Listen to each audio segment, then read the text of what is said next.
ভূত প্রেতের গল্প সকলেরই শুনতে ভালোবাসে, সে ছোট থেকে বুড়ো অব্দি। ছোট থেকেই ভূতের প্রতি প্রত্যেকটা মানুষের একটা আলাদা অনুভূতি তৈরি হয়। ভূত মানে সাদা কাপড়ে কোনো এক গাছে পা ঝুলাচ্ছে, একটা কাল্পনিক চিত্র আমাদের মনে হয়ে ওঠে। আজকের গল্পটা ঠিক সেই রকমই। গল্পের লেখক অবনীন্দ্রনাথ ঠাকুর। গল্পের নাম ভূতপত্রীর দেশ। মাসি পিসি বনকাবাসী, বনের ধারে ঘর, কখনো মাসি বলেন না এসে খই মোয়াটা ধর। কিন্তু এবারে মাসি পিসি দুজনেই ডেকেছেন। আগে মাসির বাড়ি এসেছি পালকি চড়ে, সেখানে মোয়া খেয়ে পেট ধামা করেছি। এখন পালকিতে শুয়ে পিসি বাড়ি চলছি। মাসি চাদরের খুঁটে খই বেঁধে দিয়েছেন, পথে জল খেতে হাতে এক গাছা ভূতপত্রীর লাঠি দিয়েছেন ভূত তাড়াতে, এক লণ্ঠন দিয়েছেন আলোয় আলোয় যেতে। হাম্পা হাম্পা পালকি চলছে বনগা পেরিয়ে। ধপরধায় পালকি চলছে বনের ধার দিয়ে। মাসির ঘর ছাড়িয়ে ভূতপত্রীর মাঠ ভেঙে পিসির বাড়িতে। পিসির দেশে কখনো যায়নি, শুনেছি পিসি থাকেন তেপান্তর মাঠের ওপারে সমুদ্রের ধারে বালির ঘরে। শুনেছি পিসি কাঁকড়া খেতে ভালোবাসেন, কচি কচি কুমড়ো দিয়ে কাঁকড়ার ঝোল রেঁধে লোককে খাওয়াতেও ভালোবাসেন। কিন্তু লোক তো পিসির বাড়ি যায় কত, সে ভূতপত্রীর মাঠ দেখেই তো ভয় হয়। ওই মাঠ ভেঙে দুপুর রাতে পিসির বাড়ি চলেছি তো চলেছি। হুইয়া মারি খড়দারি, হুইয়া মারি খড়পদারি, বড়া ভারী খড়পদারি। মাঠের মাঝে একটা শেওড়া গাছের ঝোপ, অন্ধকারে কারো বিড়ালের মতন গুড়ি মেরে বসে আছে। তারই কাছে ঘোড়ার গোড়, তারপরে তেপান্তরের মাঠ। হাটের পাট ওই শেওড়াতলা পর্যন্ত, তারপরেই হয় হাউট। নেই বাউটও নেই, কেবল মাঠ ধুধু করছে।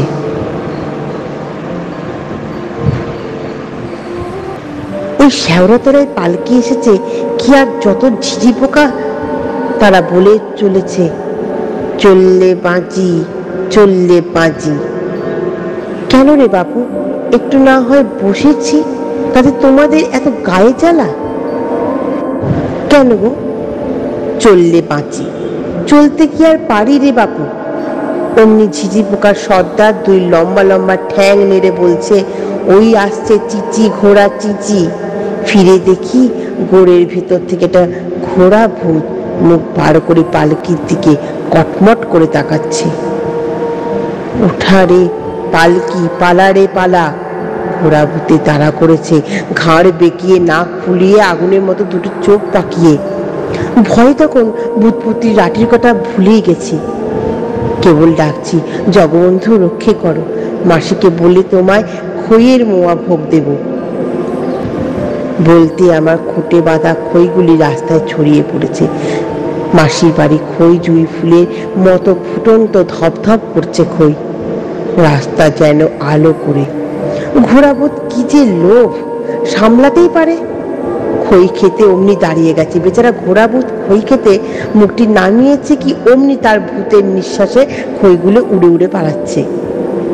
যেমন খইয়ের কাছে মুখ নেওয়া, অমনি খই উড়ে পালালো। খইও ধরা দেয় না, ঘোড়াও ছাড়তে চায় না। ঘোড়াবোধ চায় খই খায়, আর খই কিন্তু সেখান থেকে উড়ে উড়ে পালায়। ঘোড়া চলেছে খইয়ের পিছে, খই উড়েছে বাতাসের আগে, আমিও চলছি পালকিতে বসে। ঘোড়াবোধের ঘোর দৌড় দেখতে মুখ বাড়িয়ে।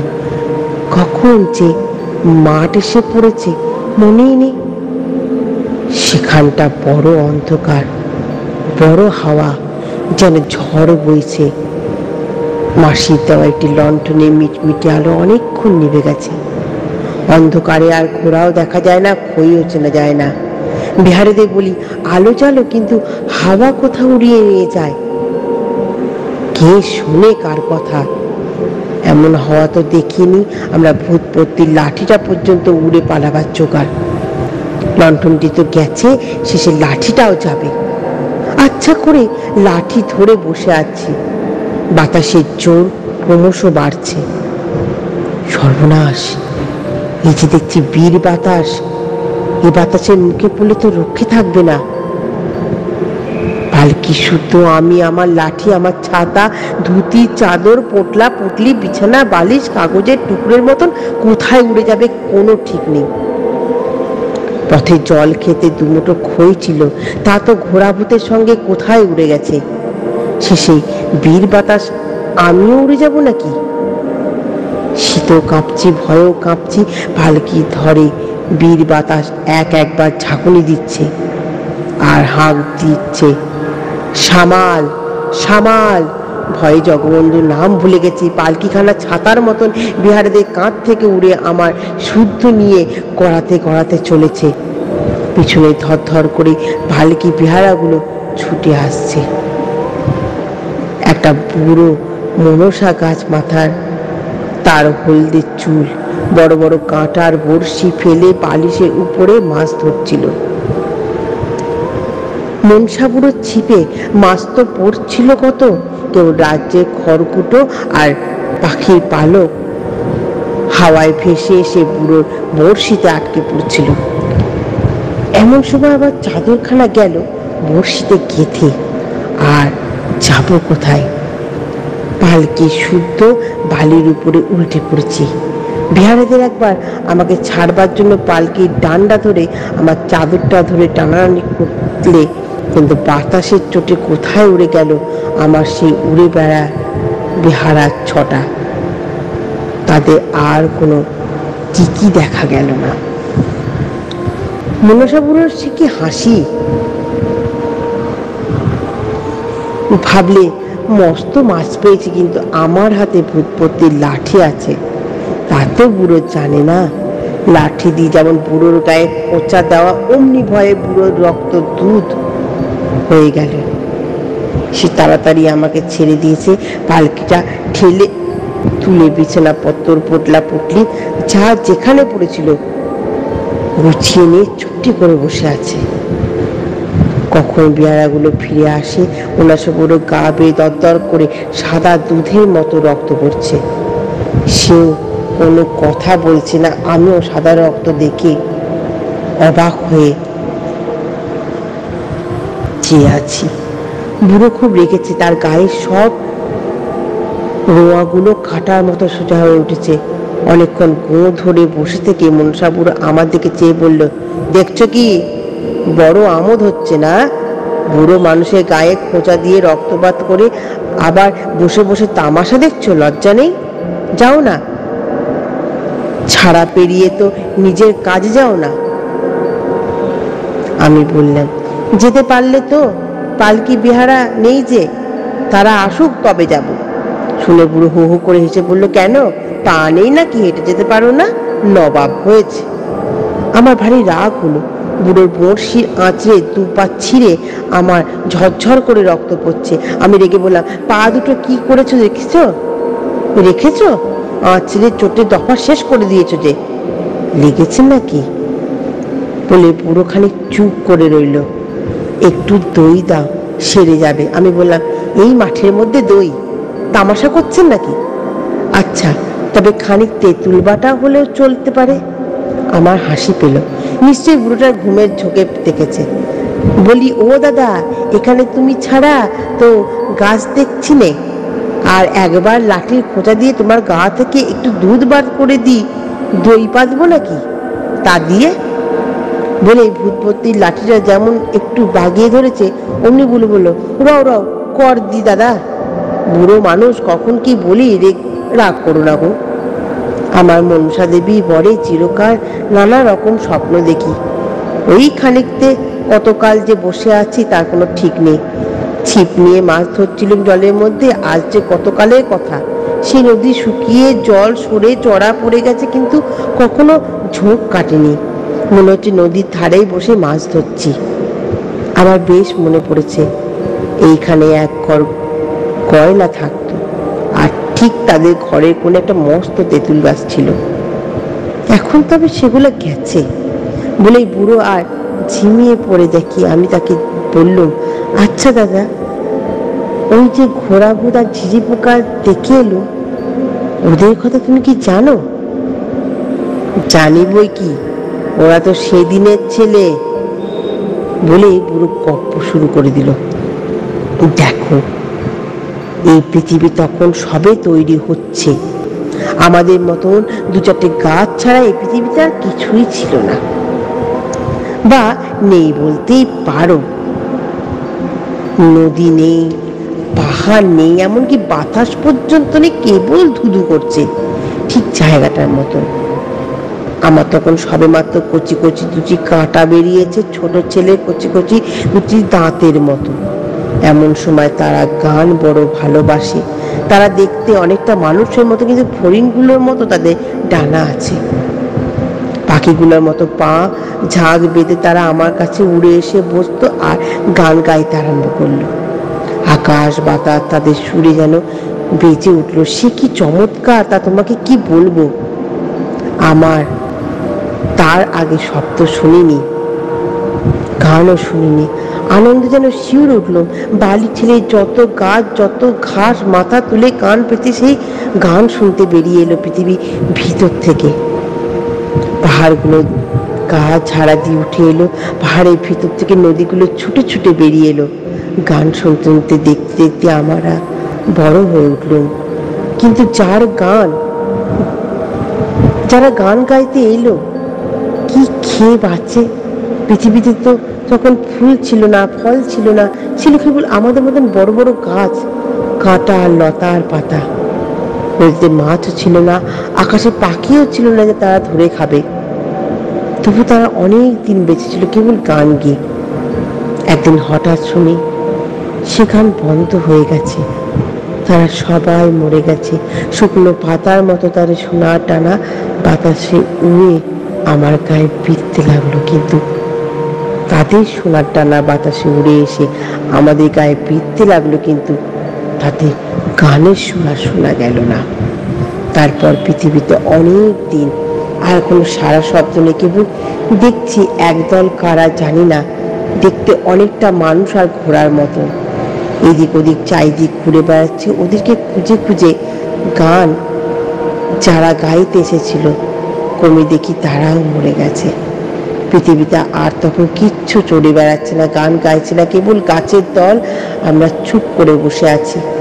আমাদের বয়সে ক্রম বাড়ছে, আমরা বুড়ো হয়ে যাচ্ছি। তখন চলে মাছ দু একটি দেখা দিয়েছে। আমি কাঁটা আর বড়শি ফেলে এক রাত্রির মাছ ধরেছি বলেই মনসা পুরো ছিমিয়ে পড়ল। আমি যত বলি, এই সময় কি হলো দাদা? আবার বুঝি সেই ফড়িংদের মতো মানুষগুলো ঝিঝি পোকা হয়ে ফিরে এসেছে গান গাইতে দেখলে বুঝি সেই মানুষের মতো ঘোড়াগুলো ভূত হয়ে অন্ধকার থেকে মুখ বাড়িয়ে তাদের গান শুনতে এলো? বুড়ো আর কথা নেই, কেবল একবার হুম বলে চুপ করলে। আমি ভাবছি দি আর এক ঘা লাঠির বুড়োর মাথায় বসি। এমন সময় দেখি দূর থেকে একটা আলো আসছে, যেন কি লণ্ঠন হাতে আমার দিকে চলে আসছে। একবার ভাবছি বেহারা কচন আলো নিয়ে আমাকে দিকে এলো নাকি, আবার ভাবছি কি জানি মাঠের মাঝে আলেয়া দেখা যায়, তাও হতে পারে। কিন্তু দেখলাম আলো এসে পালকি খানিক দূরে থামলো আর চারটে জোয়ান উড়ে আমার পালকিটা কাঁধে নিল। ওদের একে একটু ভূতের চেহারা, কাজে ঠিক আন্দাজ করতে পারলুম না যে তারা ভূত না মানুষ। একবার তাদের পায়ের দিকে চেয়ে দেখলুম ভূতের মতো তাদের পায়ে গোড়ায় উল্টো কিনা, কিন্তু অন্ধকারে ঠিক বুঝতে গেল না। মনসাবাবু ডেকে বলল, দাদা আসি তবে। দাদা তখন আবার ঝিমাচ্ছেন। চমকে বলে, যাবে নাকি? গল্প তো শেষ হলো না। পালকি তখন চলেছে। আমি মুখ বাড়িয়ে বললাম, দাদা এরকম গল্পের শেষই করেছিল কেবল তোমার মাথায় হলদে চুল আর তোমার সাদা রং কেন, সেইটাই বলতে বাকি রয়ে গেছে, মাস্টারমশাইয়ের কাছে জেনে নিও। বলেই দাদা আবার ঝিমিয়ে পড়ল। করে পালকি আবার মাঠের দিকে বেরিয়ে গেল। একটু ভয় ভয় করছে, বেহারাগুলো মানুষ না ভূত বুঝতে পারছি না। পালকির দরজা বন্ধ করে চুপ করে বসে আছে। হঠাৎ একটা কথা মাথায় পড়ল, মানুষ উড়ে পালকি কাঁধে নিলে হুম্মা হুম্মা ডাক ছাড়ে, এরা তো কোনো ডাক দিচ্ছে না। পড়েছি উড়ে ভূতের হাতে, পড়েছি আর কোনো ভুল নেই। আচ্ছা দেখা যাক, ভূতপতির লাঠি তো আছে, তেমন তেমন দেখি তো 2 হাতে লাঠি চালাবো।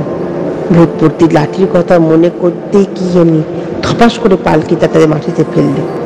কোমরটা আমার খচ করে উঠলো। তবে রে, ভূত উড়ে আমাকে এক মাঠে এলাকা নামিয়ে পালাবে ভেবেছ? তোল পালকি, ওঠা সোয়ারি বলেই লাঠি নিয়ে যেমন তেড়ে যাব, কোমরটা আমার বেঁকে পড়লো। ভূতগুলো দেখছি খিলখিল করে হেসে অন্ধকারে মাঠের কোথায় যেন মিলিয়ে গেল। মহাবিপদ! এই রাত্রিতে মাঠের মাঝে ভূতের ভয়, সাপের ভয়, তার উপর কোমর ভেঙে গেল। লাঠি ধরে সে গুড়ি গুড়ি পালাবো তার জন্যে মনসা কাটায় পা ছিঁড়ে গেছে। দূর করে ভাবতে পারি না, যা হয় হবে বলে পালকির ভেতরে চাদর মুড়ি দিয়ে শুয়ে পড়লুম। খিদেও পেয়েছে, তেষ্টাও পেয়েছে। একলা থাকতে থাকতে কোনো ঘুম এসেছে। একটু চোখ বুঝেছে কিনা অমনি খস করে একটা শব্দ পেলাম। চোখ চেয়ে দেখি বালির উপরে গোটা কত তাল গাছ উঠেছে। তাদের মাথা যেন আকাশে ঠেকছে, আর একটা আলো ঘুরে ঘুরে সেই তাল গাছ ঠেকেছে, আবার সরসর করে নেমে আসছে। আমি আর না রাম না গঙ্গা, কাঠ হয়ে পড়ে আছে কেবল 2টি চোখ চাদরের একটি কোণ দিয়ে বের করে। শেষ হলো ভূতপত্রীর দেশে প্রথম পর্ব। দেখা যাক আদৌ সে ভূতের পাল্লায় পড়েছে না নিছক তার মনের ভুল। গল্পটি ভালো লাগলে অবশ্যই লাইক, শেয়ার এবং কমেন্ট করতে ভুলবেন না, এবং চ্যানেলটিকে অবশ্যই সাবস্ক্রাইব করবেন। নমস্কার।